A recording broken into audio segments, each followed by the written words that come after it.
Sabe o que eu queria ver? Ô, Matheus, põe a foto, por favor, aqui do Naim.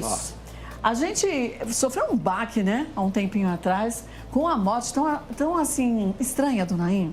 Estranha por quê? Porque o Naim tinha mudado naquela noite para aquela casa, um dia antes, a mudança aconteceu no dia da morte, e ele acabou caindo da escada e morrendo. E todo mundo ficou pensando o que podia ter acontecido com o Naim, né? E parece que agora a gente já tem algumas sinalizações, né?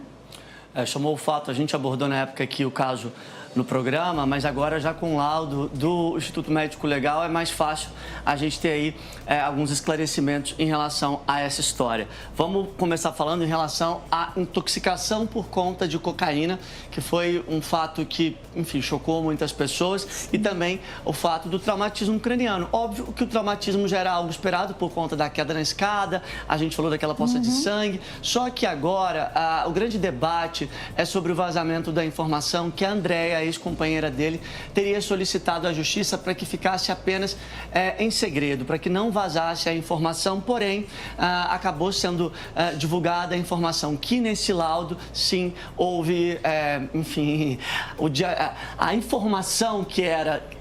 A família já tinha a suspeita de que o Naim estava consumindo drogas, tá? A gente tem essa informação agora há pouco. Houve uma manifestação de uma pessoa da família. Então, por que foi pedido o segredo de justiça em relação a esse laudo? Para preservar o que eles estavam suspeitando. Já havia uma desconfiança, uma informação de que o cantor estava fazendo uso de drogas, e para preservar a memória da melhor maneira, a própria Andréia levantou essa questão para a Justiça. Porém, nas últimas horas, veio à tona essa informação que chocou, claro, os fãs de todo o Brasil.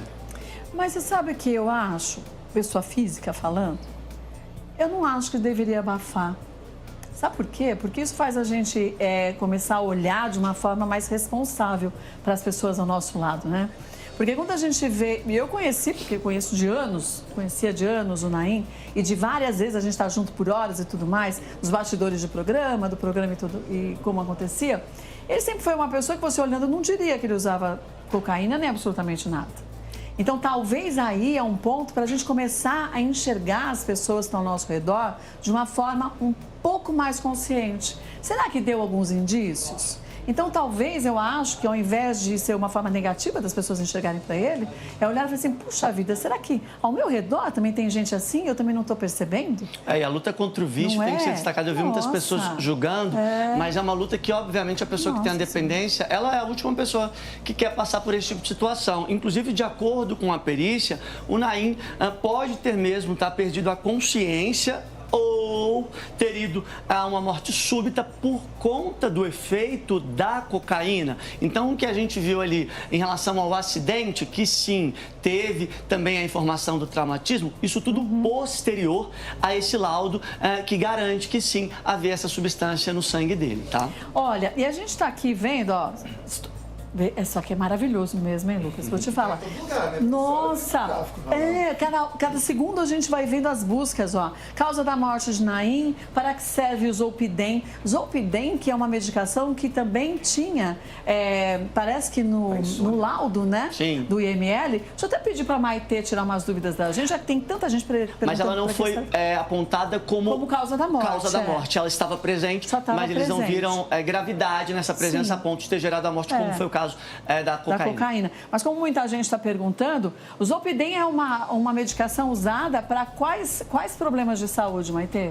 Você sabe, Kátia, que isso é um alerta público. Sabe por quê? No último congresso, agora 2 meses de psiquiatria, teve aí uma aula de 4 horas sobre Zolpidem, sobre opioides, remédios para dormir. O que está acontecendo? A receita até, que era 2 vias, passou para ser receita controlada a partir de agosto, porque aumentou 300% a venda desse tipo de medicação. Então, é um remédio para induzir o sono, em que ele faz a pessoa relaxar para a indução do sono, porém, está sendo usado para uso recreativo. O que seria uso recreativo? Muitas pessoas usam ele junto com bebida alcoólica, cocaína e outros, porque ele dá uma palavra que a gente chama de dissonia. A pessoa entra num estado de sonambulismo, não lembra direito o que faz, uma anestesia cerebral. E por isso que agora a vigilância sobre o controle desse receituário passou a ser mais firme. Menina, mas você vê, né? O remédio que é para salvar pode matar, literalmente. Ou as pessoas podem... Viu como a gente tem que ficar atento? As pessoas ficam mais atentas, espertas, para se tirarem da realidade e ir para o mundo paralelo. E não para tentarem buscar o porquê que elas estão nessa necessidade de sair do seu cotidiano e ir para um momento vazio, como se você tivesse sonâmbulo ou então em transe.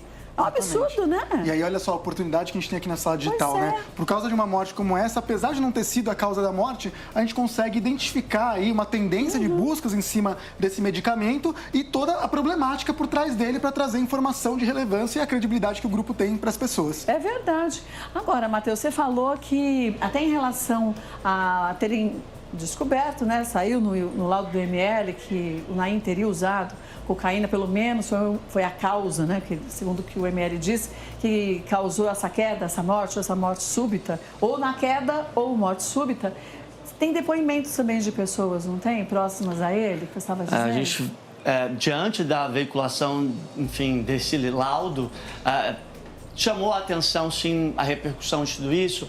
A Andréia deu também uma manifestação publicamente, mas a jornalista Lisa Gomes, que era cunhada do Naim, é irmã da Andréia, então ela foi para as redes sociais, fez um comunicado explicando com mais detalhes tudo isso que vem realmente ganhando uma grande repercussão. Você tem um comunicado aí? Posso ler? Ah, pode.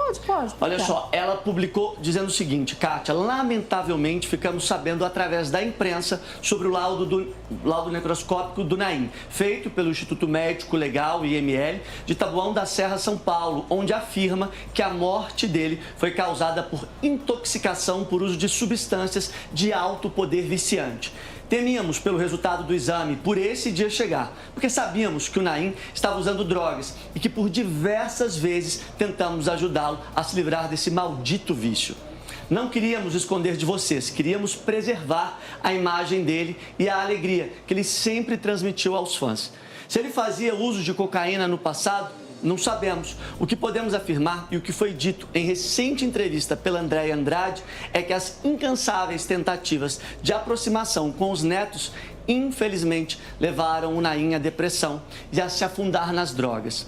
Pedimos respeito e que nos compreendam que nunca foi uma situação fácil, principalmente para a Andréia, que por diversas vezes nos pediu ajuda para tentar salvar o Naim. Só sabe quem passa, finaliza a Lisa Gomes. Isso é uma verdade.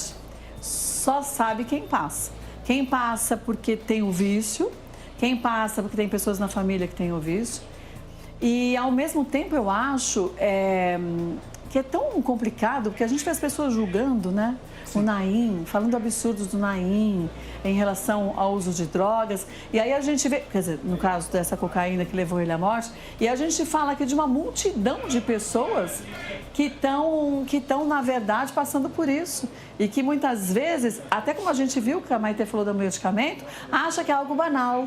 Ah, se eu estou usando agora, eu paro quando eu quiser, eu não vou me viciar, eu não sou dessas. É assim que começa, né, Maite? Isso é verdade, Kátia. Então, muitas pessoas têm predisposição, receptores cerebrais para criar o vício. Tem pessoas que entram em contato e não viciam. Então, experimentar é o grande problema, porque você pode ativar esse receptor. Receptor que ele não tem, né, Cássio? Prefiro não saber. Então, não. Nossa Senhora. Se eu já não me controlo com chocolate, se eu tenho chocolate... Veja, você também, Lucas? E veja, gente, isso não deixa de ser uma compulsão.